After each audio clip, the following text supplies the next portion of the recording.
नमस्कार, live news 24x7 में आपका स्वागत है। मैं हूं आरिफ राजू। आइए आपको दिखाते हैं प्रयागराज समेत आसपास की उन जिलों की खबरों को जो दिन भर रही सुर्खियों में।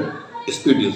प्रयागराज के कस्बा हंडिया में रविवार को आगामी 2024 के चुनाव को लेकर पिछड़ा वैश्य महासम्मेलन का जोरदार एवं विशाल आयोजन हंडिया पॉलिटेक्निक के प्रांगण में आयोजन किया।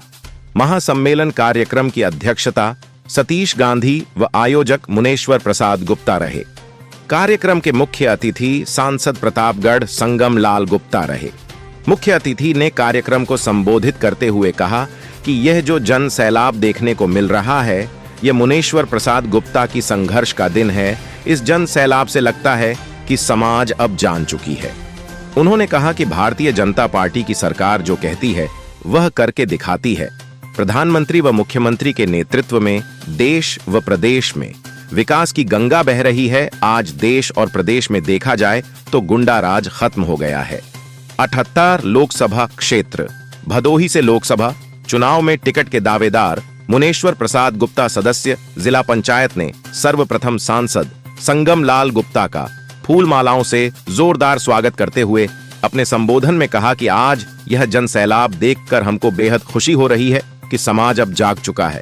आगे उन्होंने कहा कि भारतीय जनता पार्टी जिस तरह से तेजी के साथ देश का विकास करने में लगी हुई है, जनता का रुझान तेजी के साथ उनकी तरफ बढ़ता नजर आ रहा है, जिसके चलते वह दिन दूर नहीं है कि आगामी 2024 लोकसभा के चुनाव में फिर से भारतीय जनता पार्टी की प्रचंड बहुमत से जीत होगी एवं प्रधानमंत्री नरेंद्र मोदी तीसरी बार फिर से भाजपा के प्रधानमंत्री बनेंगे, जिसे कोई रोक नहीं पाएगा। आगे उन्होंने कहा कि पिछड़ा वैश्य महासम्मेलन जो रखा गया था, जैसे तमाम पार्टियों के तमाम दल बने हुए हैं, उसमें हमारे वैश्य समाज के लोग साथ बने हुए हैं, लेकिन भारतीय जनता पार्टी की एक ऐसी सरकार है जहां पिछड़े हुए समाज को भी एक बराबर सम्मान देने का काम भाजपा की सरकार कर रही है।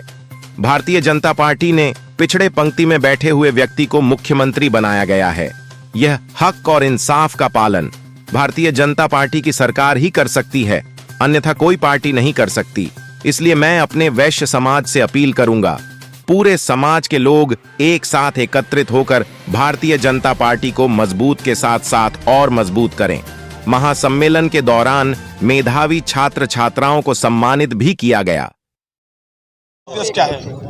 देखिए, ये पिछड़ा वैश्य सम्मेलन का जो कार्यक्रम आज रखा गया, जो लाखों की संख्या में लोग आए हैं, पहली बात तो मैं उनको चरण वंदन करता हूँ, प्रणाम करता हूँ, जिन्होंने मेरे छोटे से कार्यकर्ता के ऊपर इतना बड़ा विश्वास किया।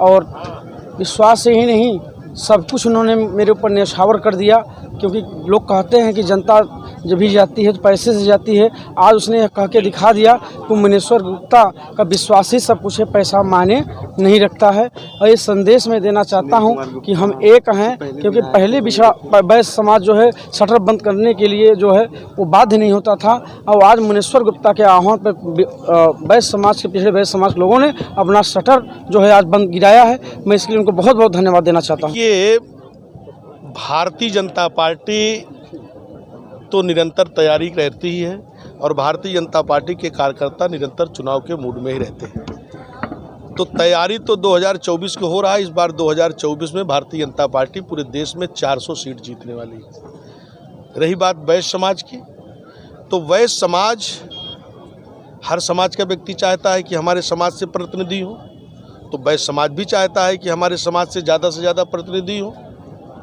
तो उसमें हक और अधिकार की लड़ाई तो हर समाज करता है, तो वैश्य समाज भी अब जागा है, तो वैश्य समाज भी कर रहा है अपने हक और अधिकार की लड़ाई। क्या 2024 लोकसभा भदोही से चुनाव लड़ सकते हैं आप? देखिए, ये तो फैसला शीर्ष नेतृत्व करता है भारतीय जनता पार्टी, और भारतीय जनता पार्टी में कार्यकर्ताओं को टिकट मांगने के लिए पूरी आज़ादी है।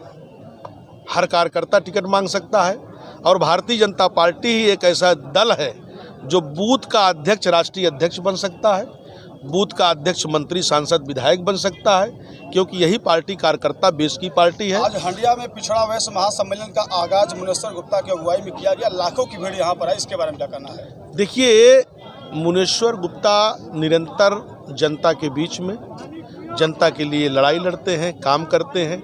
जिला पंचायत सदस्य जब से जनता ने इनको चुना है, कि निरंतर जनता के बीच में काम करते हैं और इसके पहले भी 2022 के चुनाव में भी ये पूरी ताकत के साथ विधानसभा का टिकट मांग रहे थे, लोकसभा का भी टिकट मांग रहे हैं। तो हर कार्यकर्ताओं को मांगने का पूरा अधिकार है। सांसद जो वैश्य समाज को देखा जाए तो 99% तो भाजपा में तो है, लेकिन उनकी हिस्सेदारी नहीं मिल पाती जो मिलनी चाहिए। देखिए, जब कोई व्यक्ति समाज का पूरी ताकत के साथ निकल कर आता है और पूरी संघर्ष करता है, क्योंकि भारतीय जनता पार्टी उसी व्यक्ति को चुनाव लड़ाती है जिसका कई पैटर्न पे सर्वे होते हैं, कई सारे तत्वों को खंगाला जाता है, उसके बाद नेतृत्व उस पर निर्णय लेती है।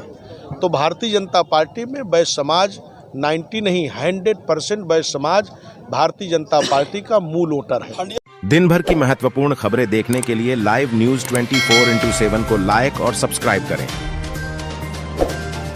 स्पीड न्यूज में फिलहाल इतना ही। अगले स्पीड न्यूज में आपसे फिर होगी मुलाकात, तब तक मुझे दीजिए इजाजत। नमस्कार।